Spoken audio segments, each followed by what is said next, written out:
नमस्कार मित्रांनो, मी उमेश पाटील पुन्हा एकदा आपल्या ई लर्निंग प्लॅटफॉर्मवर आपलं सहर्ष स्वागत करतो. मित्रांनो, आपण महिला बाल विकास अधिकारी CDPO किंवा वेगवेगळ्या विभागीय मर्यादित परीक्षांचा जो वेगवेगळ्या परीक्षा होतात त्याच्या अंतर्गत जे महाराष्ट्र नागरी सेवा नियम आहे जे प्रत्येक परीक्षेला अनिवार्य करतो आपला महाराष्ट्र लोकसेवा आयोग किंवा वेगवेगळ्या सरळ सेवा भरती जरी होत असेल तरी त्यांच्यासाठी सुद्धा हे जे अस्थापनेविषयीचे जे मुख्य नियम आहेत हे सर्वांना कसे तर अनिवार्य आहे. तर याचा उहापोह करतो. आपण एक मार्गदर्शनपर सत्र चालवलेलं आहे आणि त्याच्यामध्ये आपण रोज एक दोन नियम घेतो. तर त्या संदर्भात जर तुम्हाला इतंभूत सर्व नियमांचा सखोल अभ्यास करायचा असेल आणि मूळ आहेत तसे नियम जसे शासनाने प्रसिद्ध केले तसे आहेत तसे जर PDF नुसार अभ्यास करायचा असेल तर आपल्या चॅनलला तुम्ही जॉईन व्हा. आणि आपण नंतर सर्व नियम शिकून झाल्यानंतर काय करतो की त्या विषयाच्या नोट्स तयार करतो आणि त्या नोट्स आपण शॉर्ट नोट्स देतो जेणेकरून काय होतं मूळ नियम शिकल्यानंतर त्याचा ओवापोह होतो आणि मग त्याच्यानुसार आपण शॉर्ट नोट्स त्या लक्षात राहतात. नाहीतर त्याचा कुठल्याही बाजारावर नोट्स आपल्या वाचून फायदा होत नाही. जुन्या प्रश्नपत्रिके विश्लेषण घेतो, सर्व विषयाची रेकॉर्ड लेक्चर वगैरे मिळतात.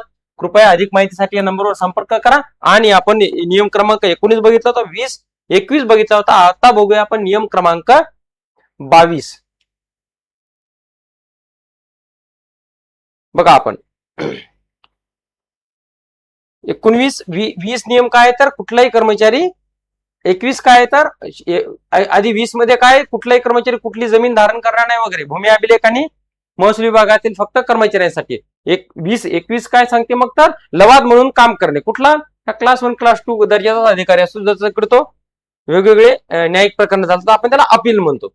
आता सर्वात महत्वाचं आहे कलम क्रमांक 22. बघा, एखादा शासकीय कर्मचारी आहे आणि तो कर्तव्य पार पाडत असताना काय झालं त्याचा एखाद्याने बदनामी केली, ह्या कर्मचाऱ्यांना असा पार केला, हा कर्मचारी असा वेळ देत नाही, हा कर्मचारी असं चुकीचं काम करतो, असं जर झालं तर ती काय झाली त्याची मानहानी. आपण काय म्हणतो तुझ्यावर मी मानहानीचा दावा दाखल करीन.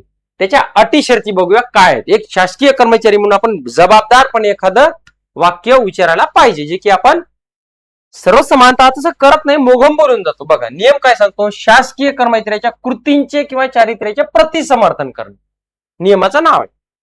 कोणताही शासकीय कर्मचारी शासनाच्या पूर्व मंजुरीखेरीज जी कोणतीही कार्यालयीन कृती प्रतिकूल टीकेचा किंवा अब्रू नुकसानीच्या स्वरूपाचा आरोपाचा विषय झाली आहे अशा कृतीच्या प्रतिसमनार्थ कोणत्याही न्यायालयाकडे किंवा वृत्तपत्राकडे धाव घेणार नाही. वृत्तपत्र आपण आधीच बघितलं की वृत्तपत्रामध्ये आपण लिखाण करू शकत नाही पूर्वमंजुरी विषय वगैरे वगैरे. आणि ते जर बाब साहित्यिक वैज्ञानिक असेल तर आपण करू शकतो. परंतु इतर असा कुणीतरी अब्रू नुकसानीचा दावा असं थेट जाऊन कुठल्या वृत्तपत्राला तू सांगू शकत नाही की याने असं केलं किंवा न्यायालयात तो धाव घेऊ शकत नाही. त्याला काय करावं लागेल, शासनाची पूर्व मंजुरी घ्यावी लागेल. बघा ज्या वेळेस आपल्याला नियम माहित नसतात त्यावेळेस आपण किती मोघम वागतो आणि किती मोघम कार्यालयात बोलतो. परंतु एक शासकीय कर्मचारी म्हणून आपण शासनाला रिप्रेझेंट करतो अशा वेळी आपण असं कृत्य करू नये. याच्यासाठी खूप पूर्वी म्हणजे 1979 ला, त्याही पूर्वी 1932 ला मुंबई नागरी सेवा नियम होते. तर चला समोर बघूया. बघा पोट नियम 1 मधील कोणत्याही गोष्टीमुळे शासकीय कर्मचाऱ्याला त्याच्या चारित्र्याचे किंवा व्यक्तिगत नात्याने केलेल्या कृतीचे प्रतिसमर्थन करण्यास प्रतिबंध केला असल्याचे मानले जाणार नाही. बघा शासनाची पूर्व मंजुरी घ्यायची, मग पूर्व मंजुरी घ्यायची आपण म्हटलं अन्यथा तो काय करतो दावा दाखल करू शकत नाही. परंतु त्याला प्रतिबंध आहे का, नाही, करू शकतो. परंतु त्याला काय करायचं, शासनाची पूर्व परवानगी घ्यायची. पुढे काय म्हणते, जेव्हा त्याचे चारित्र्य किंवा त्याने व्यक्तिगत नात्याने केलेली कोणतीही कृती त्याचे प्रतिसमर्थन करण्यासाठी कोणतीही कार्यवाही केली जाते तेव्हा तो शासकीय कर्मचारी अशा कार्यवाही संबंधी विहित प्राधिकरणाकडे अहवाल सादर करील. ओके, शासनाकडे त्याला अहवाल द्यायचा, पूर्व मंजुरी त्याची घ्यायची. पोट नियम 1 मंजुरी देत असताना आता पोट 3चा जो पोट नियम 1 आहे त्याला मंजुरी द्यायची की बाबा तो ठीक आहे तुझा असं चारित्र्याचा हनन झालंय, त्या पूर्व मंजुरी आणि त्या शासकीय कार्यालयाचा प्रमुख आहे किंवा विभागाचा प्रमुख आहे किंवा नियुक्ती प्राधिकारी त्यांनी त्याला पूर्व मंजुरी दिली. ही पूर्व मंजुरी देताना कोणकोणत्या अटी पाळायला पाहिजे, शासन प्रत्येक प्रकरणामध्ये कार्यवाहीचा खर्च स्वतः त्या शासनाने सोसावायचा की कसे, किंवा 2 एक काय म्हणते खर्च कोणी सोसायचा, शासनाने की त्या कर्मचाऱ्यांनी, एक मुद्दा. क्रमांक 2 काय म्हणते शासकीय कर्मचारी त्याच्या स्वतःच्या खर्चाने कारवाई सुरू करणार आहे किंवा कसे?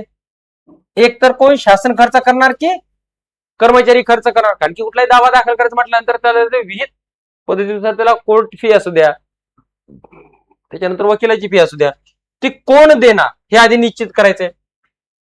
आणि जर तो देत असेल त्यावेळी शासकीय कर्मचारी यशस्वी ठरला. आता समजा एकतर यांनी खर्च केला, शासनाने खर्च केला किंवा वैयक्तिक त्यांनी खर्च केला आणि तो यशस्वी ठरला त्या अब्रू नुकसानीमध्ये, अर्थातच दिवाणी न्यायालयाचा दावा असतो, त्याला काय होतं, भरपाई मिळते रकमेच्या, रोख रकमेच्या स्वरूपात. तर शासन न्यायालयाने त्याला निवाड्याचा खर्च मंजूर केला असल्यास त्यामध्ये नमूद केलेल्या खर्चाहून किंवा नुकसानीहून अधिक अशा त्याने केलेल्या संपूर्ण खर्चाची किंवा त्या भागाची प्रतिपूर्ती करणार आहे किंवा कसे याची निश्चिती करेल.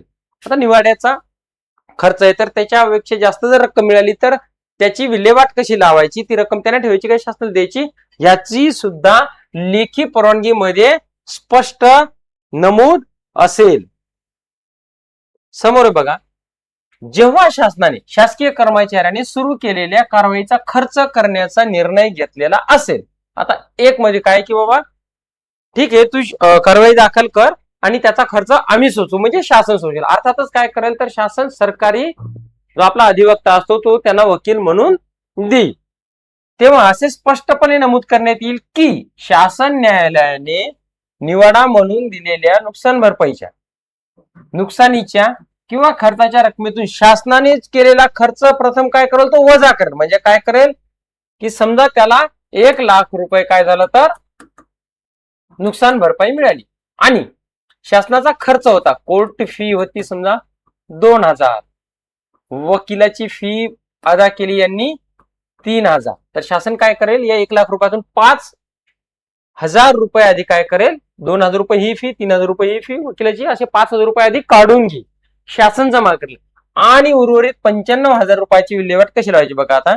आणि शिल्लक रक्कम काही असल्यास ती शासकीय कर्मचारी ठेवून घेईल. 95,000 रुपये काय करतो शासकीय कर्मचाऱ्याला ठेवता येतील. बघा असे स्पष्ट आणि क्लिअर गाईडन्स आपल्या नियमामध्ये, फक्त भाषा त्यांची क्लिष्ट आहे त्याच्यामुळे समजायला ते थोडं जड जातं. परंतु आपल्या मार्गदर्शनपर 17 मध्ये सर्व नियम आपण सखोल अभ्यास करणार आहोत. पुनश्च एकदा सर्व शासकीय कर्मचारी बांधवांना विनंती आहे की तुम्ही दैनंदिन जीवनात जरी वेगवेगळे आस्थापनाचे प्रकरण हाताळत असाल तर मूळ शासकीय जे नियम आहे शासनाचे याचा सखोल अभ्यास आपण या मार्गदर्शनपर 17 घेऊया, जेणेकरून तुम्हाला दैनंदिन कार्यालयीन कामकाजात सुद्धा या नियमांचा चांगला अभ्यास होईल. वेगवेगळे शासन निर्णय याच्या संदर्भात येतात तर ते शासन निर्णयाचा सुद्धा आपण उहापोह त्यावेळी करत असतो. जसं की कलम 19 मध्ये स्थावर व जंगम मालमत्तेचा आपण मतदायित्वानुसार आपण काय करतो, शासनाकडे प्रपत्र भरून देतो. हे प्रपत्र भरून कुठल्या अंतिम तारीख असते कुठेच दिली नाही, तर 1 एप्रिल ते 31 मार्चच्या दरम्यानचे जे तुमचं संपादित केलेली मालमत्ता असेल किंवा दायित्व असतील जे तुम्हाला देणे वेगवेगळ्या बँकांचे, तर ह्या संदर्भातील प्रपत्र 1 एप्रिल ते 31 मेच्या दरम्यान तुम्ही द्यायला पाहिजे, याचा शासन निर्णय 2014चा. तर असा जर उहापोह व्यवस्थितरित्या करण्यासाठी तुम्ही पुन्हा एकदा सर्वांना विनंती की तुम्ही आपल्या अकॅडमीला जॉईन व्हा आणि नवनवीन अपडेट घेत राहावे. इथेच थांबतो. आपलाच उमेश पाटील. धन्यवाद.